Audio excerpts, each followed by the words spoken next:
বঙ্গোপসাগরে সৃষ্ট নিম্নচাপের কারণে 14 সেপ্টেম্বর মোংলা বন্দরে 3 নম্বর স্থানীয় সতর্ক সংকেত বহাল রয়েছে। লঘুচাপ পরবর্তী নিম্নচাপের ফলে 13 সেপ্টেম্বর বিকেল থেকে মোংলার উপকূলে টানা বৃষ্টিপাত অব্যাহত রয়েছে। ভারী বৃষ্টিতে সম্পূর্ণ বন্ধ রয়েছে বন্দরে অবস্থানরত সারবাহী জাহাজের পণ্য খালাস ও পরিবহনের কাজ। তবে স্বাভাবিক রয়েছে অন্য 5টি বাণিজ্যিক জাহাজের পণ্য ওঠানামার কাজ বলে জানিয়েছেন বন্দরের হারবার বিভাগ। এদিকে গত 24 ঘন্টায় মোংলায় 70 মিলিমিটার বৃষ্টিপাত রেকর্ড করেছে আবহাওয়া অফিস।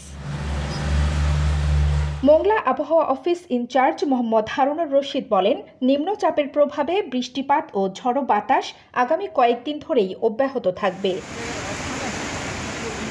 অপরদিকে টানা ভারী বর্ষণে এখানকার জনজীবনে তার বিরূপ প্রভাব পড়তে শুরু করেছে।